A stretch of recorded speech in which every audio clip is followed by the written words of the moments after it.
SUVs are incredibly popular, but most of them are very expensive. These are not, at least not by new car standards. And not only do the new Dacia Duster and new MG ZS undercut all of their rivals on price, they also offer hybrid power. So, if you want an SUV, do you have to spend loads of money to get a good one? Or can this end of the market give you something that's big, practical, frugal, and brilliant? In this review, we're finding out what these bargain hybrid SUVs really offer. We're going to compare them in every area, tell you what fuel economy you'll really be able to achieve, crunch the numbers, and then at the end, pick a winner. And if you want to watch lots more videos like this one, make sure you subscribe to our channel. So Doug, you are in the new MG ZS. I am, and MG, of course, these days is a famously value-focused brand. And really it was the old ZS, which was one of the products that helped give it that reputation of making cars that were loads cheaper than many alternatives around at the time. However, while the old ZS was very cheap and it was very popular, it wasn't actually particularly good at all. Is it fair to say that it was a similar story with the old Duster as well? Well, as many people will know, Dacia is the value-focused sister brand of Renault, and it's most famous for the Sandero, which is actually still the cheapest new car that you can buy in the UK. The Duster is bigger, so it's obviously more expensive, but it has always been incredibly well priced compared to its rivals. And the previous generation model, certainly when it first appeared back in 2017, was actually quite good. It wasn't at all luxurious inside, of course, but when you factored in that low price, it was actually quite recommendable. Although towards the end of its life, its lack of modern safety aids did start to count against it. Okay, well, we've driven the new ZS already, and MG has tried to make everything about this car new. It is, though, more expensive than before, but at £22,000 it is still cheap compared to the other alternatives that it's against. And to be fair, even though it's on new mechanical underpinnings, it's got a new hybrid engine option, it does appear that the shortcomings of the old car are still present in this new one. So what's Dacia's approach been with the new Duster? Is everything new with that car as well? Well, it's still cheap. It starts at £18,745, but this is a completely different car to its predecessor. Obviously, it's got new looks on the outside and the inside as well, but it also sits on new underpinning. So this now shares a platform with the Sandero and the Jogger. And it also has a new lineup of engines, including this full hybrid version.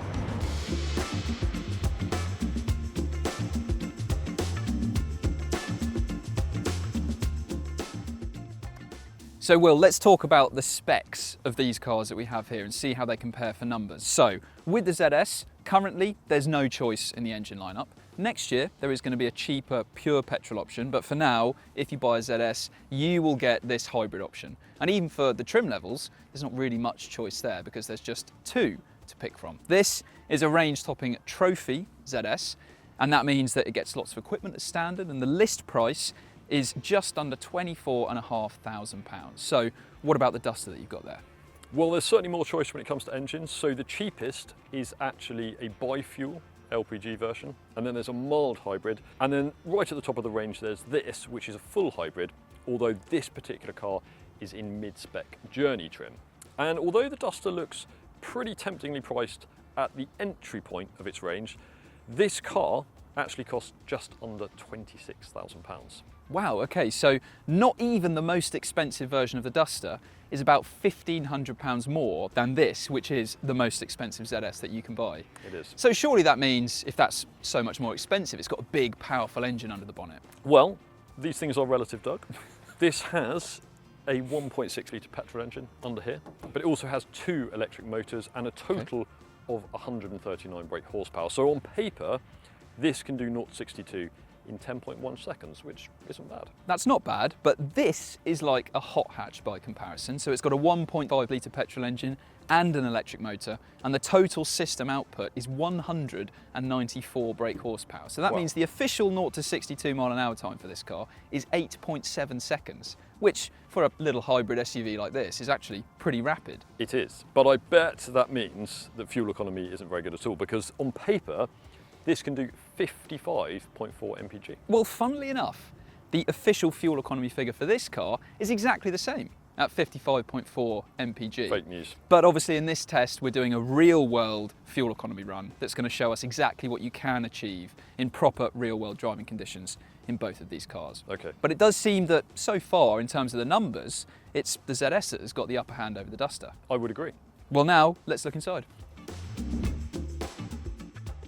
So, the ZS interior. Now remember, this is one of the cheapest SUVs that you can buy. It is. But you definitely wouldn't think that when you get behind the wheel and look at this interior. You wouldn't at all. Actually, there are some quite nice materials on the dashboard here. I'm sure that's faux leather rather than real, but doesn't feel too cheap. There's some soft touch up here, higher up on the dashboard, and even on the insides of the doors, you've got various panels of leather with some stitching here, and MG has even managed to stitch hard plastic there. That is pretty astonishing, isn't it? That and is. I mean, to be honest, very cheap and nasty. But this plastic stitching, to be fair, is a rare example of something that's really quite horrible and cheap feeling in an interior that is otherwise nicely finished and very sturdily put together as well. It all feels pretty solid. I agree, yeah, it doesn't feel like you're in one of the cheapest cars in the class, does it at all? No, and reasonably well laid out in here as well. You've got a big gear lever that's within easy reach. You've got some buttons to control this infotainment system. Can you use that to control the interior temperature? Unfortunately not. So this gives you very basic climate controls, but if you want to adjust the temperature or the fan speed, you need to go into this climate menu on the MG's touchscreen. And if you are running Apple CarPlay or Android Auto, rather than being able to adjust the temperature and the fan speed as you go, whenever you want, you have to exit your smartphone mirroring, go back into this climate menu and adjust it there, which to be honest is very frustrating. That is frustrating because obviously then you've got to go back into CarPlay after that. Well, of course, and imagine if you're following some sat-nav directions on Waze and you're thinking, oh, actually I want to adjust the temperature, and then you're coming up to a roundabout. That is a very stressful, frustrating situation to be in. And it shouldn't really be that way. They should be permanently visible if you've got climate controls on a touchscreen infotainment system. And it does look slightly like this screen is angled towards me, if anything, rather than you. It does. So it might be a perception thing, but it certainly feels from behind the wheel that to see the screen dead on, I kind of have to move my head into the middle of the car. And it looks like it's angled towards the passenger rather than the driver, which is bizarre. It does. It might be a trick of the eye, like you say, because this centre console is angled towards you slightly, but certainly it's not particularly easy to see from the driver's seat. No. You do get a digital driver display as standard in the ZS, and as we've seen with many new cars recently, the digital driver display is very easily blocked by the steering wheel. That is something that unfortunately is really common in new cars. And what tends to be the case is the top of the wheel blocks the top of the digital driver display. And so, in the new ZS, MG, unbelievably, has put the speed that you're travelling right in the top left corner of the screen. So for my driving position, it is perfectly blocked by this steering wheel here, which is very frustrating, and I can't change the layout to move the speedo into the centre of the screen. It is very, very annoying. You could move the steering wheel though, right? Well, I could move it up or down to have it in an unnatural position that I wouldn't really want it to be in, but I can't move it in and out. So pretty inexcusably for a new car, even one this cheap, you can't move the steering wheel in or out. Yeah, that isn't great at all. And I've got to say, I've sat in the driver's seat of this car, I've driven it, and the driving position doesn't work for me either. But still, this isn't a perfect interior, but remember it's one of the cheapest SUVs out there, so overall, it's still a fairly good effort. I would agree. Right, so we're in the Duster, and there's a very different feel to this interior. Absolutely. Isn't there? So you've got a much higher dashboard here, very squared off front, and also a higher window line. So you feel lower to the ground and certainly much lower down in the car. So that's not necessarily a bad thing or a good thing, but it is just something worth bearing in mind. You still have a good view out of the car, don't you? You do, you can see the end of the nose very easily. These pillars here, they're fairly chunky, but visibility isn't terrible, not quite as good as in the ZS though. What's the driving position like compared to the MG? Well, the good thing is that you can adjust the steering wheel Look at that. for reach and height, so I have absolutely no problem at all seeing the digital driver display behind the wheel there. That's good. The bad thing is the pedal area down by my feet is very cramped. Now, often when cars are converted from left-hand drive to right-hand drive, we do see problems there, particularly at the cheaper end of the market, because you have to move certain components around. And a cheaper way of doing that is to make the bulkhead encroach slightly on the left-hand side of the footwell, and that's what's happened here. Now there is a footrest on the left-hand side of the pedal area here, which is a good thing, but it's quite a lot closer to me than the pedals.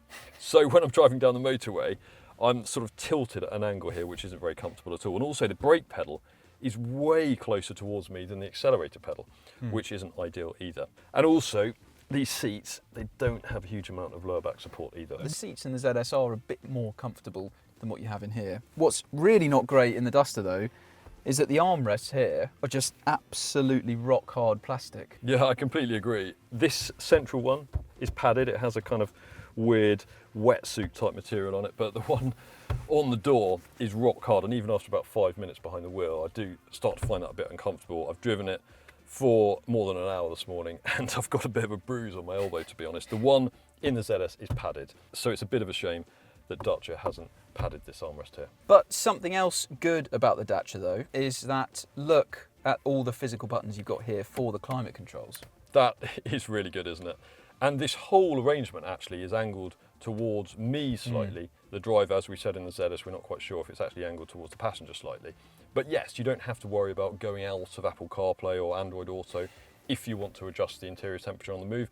All I do is that. As simple as that. And this infotainment system is reasonably easy to use? Yeah, as I say, it's angled towards me, which certainly helps. It's quite high up on the dashboard, easy to see. And look, it's not the most amazing infotainment system in the world, not even the best system in the class, but given the low price of this car, it's pretty decent. And maybe the best thing about it is the fact that you've got a smartphone holder there.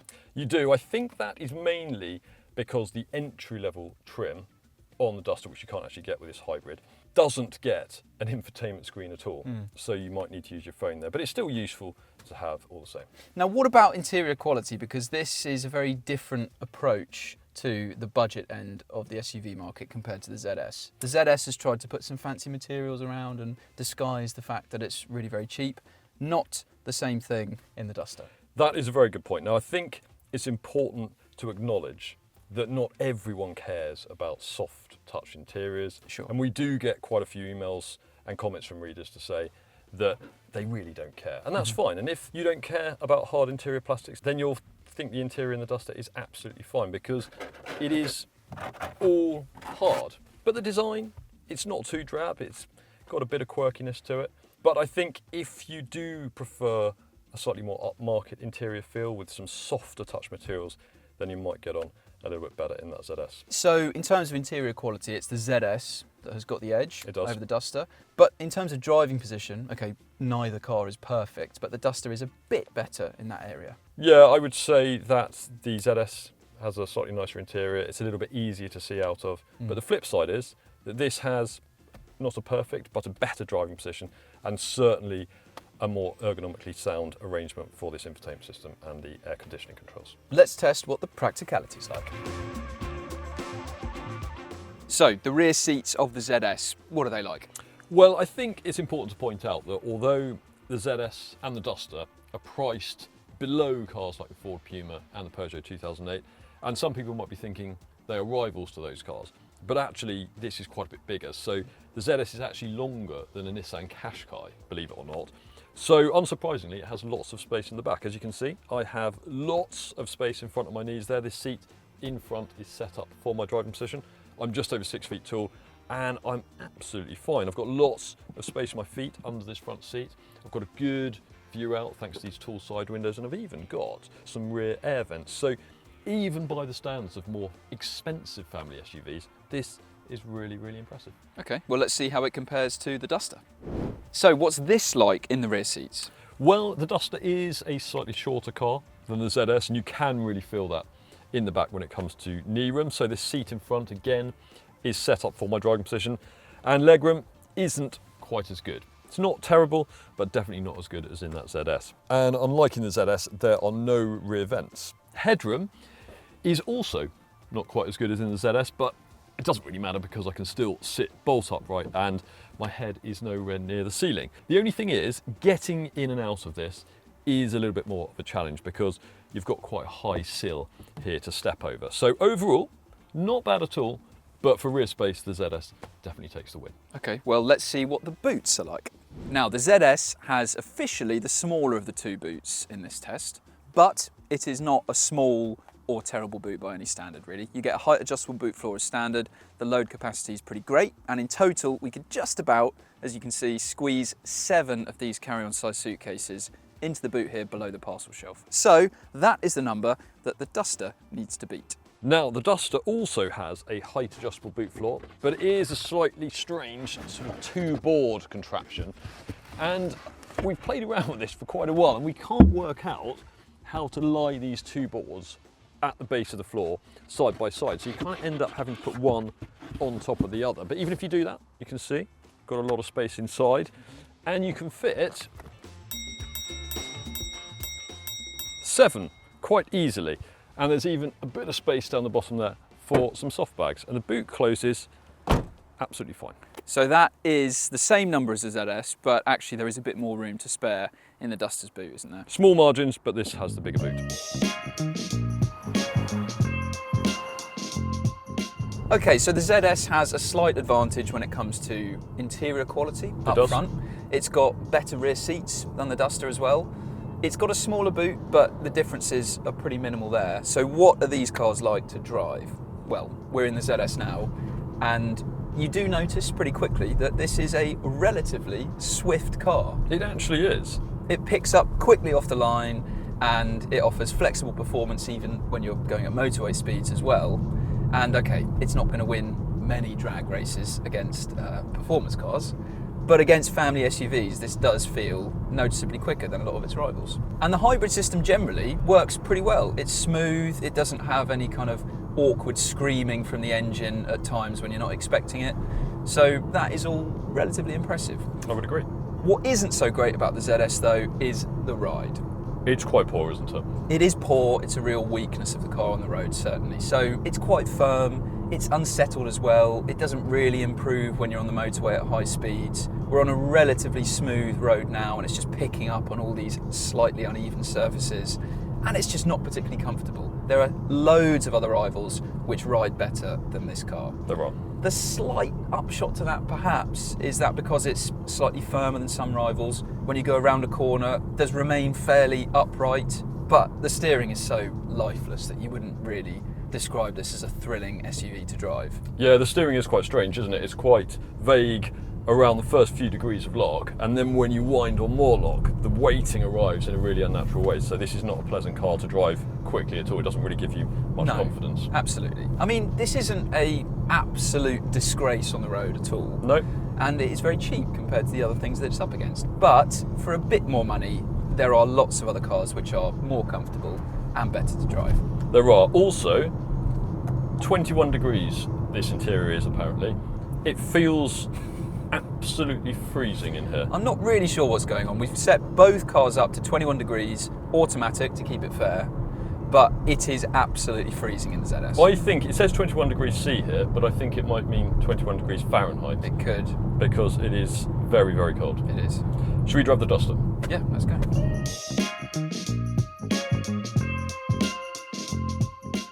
Okay, so we're in the Duster now, and not only is it much warmer in here, it is also an altogether softer car, isn't it? So it has softer suspension, and that means, on the whole, the ride is smoother. It's not perfect. There are much more comfortable small and family SUVs to choose from if you've got more money to spend, but it's not fidgeting around all the time. Its major problem comes when you hit a bigger imperfection, a pothole or something, particularly when you're going around a corner. Yeah, agreed. You can notice straight away this is a slightly calmer, softer riding car compared to that MG. And that softer suspension means there is more body lean when you're going around corners. This is not an agile, fun car to drive.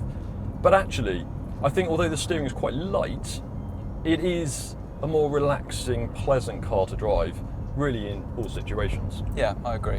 One thing that's not great though is the brake pedal, because it's quite spongy, and that means when you're slowing down for a junction or a roundabout, you kind of have to modulate the amount of pressure you're putting on the pedal to slow down smoothly.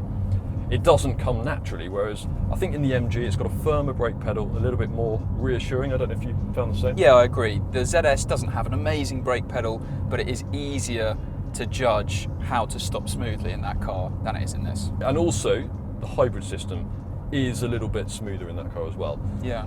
Because in this, sometimes it can sound like a diesel generator is fired up under the bonnet. You get a reasonable amount of vibration through the steering wheel, even though this is the same basic hybrid system that is in the Capture. It's certainly less refined in this car. And other times, when you're driving along the motorway at 70 miles an hour, it can be quite smooth, quite quiet, certainly when you factor in the price of this car. And then suddenly the engine can fire up and start doing 6,000 RPM as though you've accidentally put the car in first gear. And the revs will stay high for a few seconds before dying away again. So it's a little bit odd at first, a little bit disconcerting. It is something you get used to though, and maybe it means this car delivers amazing fuel economy. Well, that is something that's very important in this test. So I think now we should fill these cars up with petrol, find out how much we've used on this trip, and then go through all the other running costs to pick a winner. Let's do it. Okay, so let's dive into those fuel economy figures. So remember, the official fuel economy figures for both cars is 55.4 miles per gallon, exactly the same for both. But in the real world, how many miles did we cover? Well, we covered 150 miles in total. Okay. And according to the trip computers of both cars, the Duster was a little bit confusing because on one instrument panel behind the steering wheel it was saying 47.1 mpg, and on the touchscreen it was saying 9.4 mpg. And we think that's because it was litres per 100 kilometres and there was something wrong with the programming that meant it wasn't converting properly. But anyway, luckily we did a brim-to-brim test so we can tell you exactly what these cars achieved for the trip, and my Duster averaged 45.4 mpg. Okay, not bad. Not particularly close to the official figure. The ZS was more economical in the real world. So I achieved 50.3 miles per gallon. Wow. Which for an SUV, A fast one. a fast one, of course, is a pretty good result. That is. And a reasonable difference between the two cars as well. Bigger than I thought. But let's look at the wider costs of ownership for these cars, because we've already said that the ZS is cheaper, but when you look at total ownership over 3 years, factoring in things like insurance costs, servicing, depreciation as well, after 3 years, it's actually the Duster which is cheaper to own and to buy than the ZS by about £1,500, which was the initial difference in list price between the two cars. Why is that? Well, the Duster is predicted to hold its value really very well and much better than the ZS. And of course, in the real world, that could turn out to be different, but the data that we have available to us suggests that the Duster is going to have very impressive residual values. Okay. And that also impacts the PCP monthly finance costs for these two cars as well, which again are in favour of the Duster. So if you put £2,500 down as a deposit, you do 12,000 miles a year, and you want a 4-year deal, then the Duster is £290 a month, whereas the ZS is £344 a month. So pretty big difference between the two cars in favour of the Duster, even when it comes to monthly finance payments. £54 a month is a lot of money at this end of the market. It is. So what else do we need to consider weighing up a verdict between these two cars? Well, I think it's important to point out that we are testing a range-topping version of the ZS, the Trophy, against a mid-trim version of the Duster. So you do get a little bit more equipment on the ZS. You get artificial leather seats, you get electric adjustment for the driver's seat. You also get a couple of other things, I think. You get heated seats, you get a heated steering wheel as well in the ZS. So it does, even in terms of the equipment list, feel a little bit more luxurious than the Duster. Sure. And there is another trim level on the Duster that you can go for if you do particularly want heated seats. Now we should also look at safety, shouldn't we? We absolutely should, because that was a weakness of the previous generation Duster, as we said at the start of the video, and also it was a weakness of the previous ZS as well.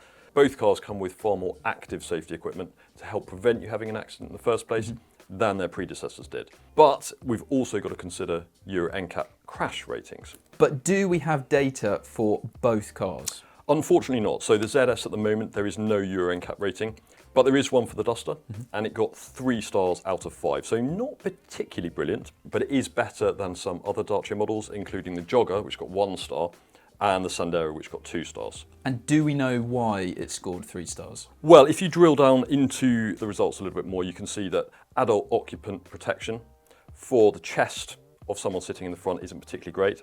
And also in the lateral impact test, there were some issues around that as well. But on the plus side, for kids sitting in the back in child seats, actually the Duster score was pretty good. Okay, and it's a shame that we can't directly compare it with the ZS crash test results, but there you go. What we can look at is the warranty that's available with both cars, and they can actually be quite similar.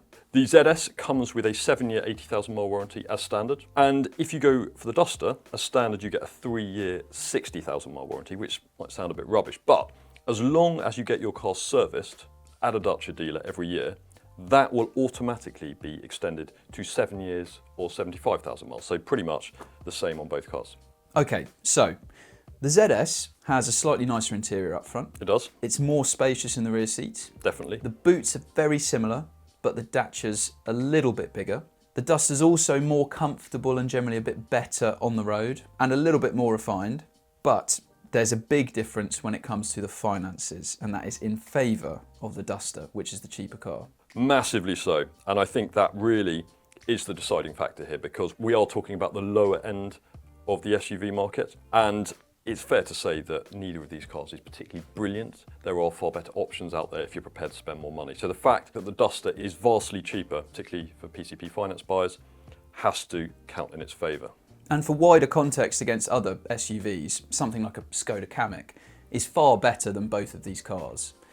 But the cheapest version of that car is still more expensive in terms of PCP finance payments than these pretty high-spec versions of the Duster and the ZS. So they are cheap compared to the rivals that they're up against. They are cheap, and that's why they make sense. The only thing I would say with that in mind, that you are probably better off going for a mild hybrid version of the Duster, which is significantly cheaper than this full hybrid version. And although fuel economy is not likely to be quite as good, in the real world the difference is probably not going to be huge. So overall it's likely to be the cheaper option in the long run. Okay, so in this test, the Duster is the winner against the ZS. It is. Okay, well, there you go. Thanks very much for watching this review. If you want to see another one, then click up there. Make sure you subscribe to our channel as well. And to read more about the Duster and the ZS and every other new and used car around, click on that link to go to whatcar.com.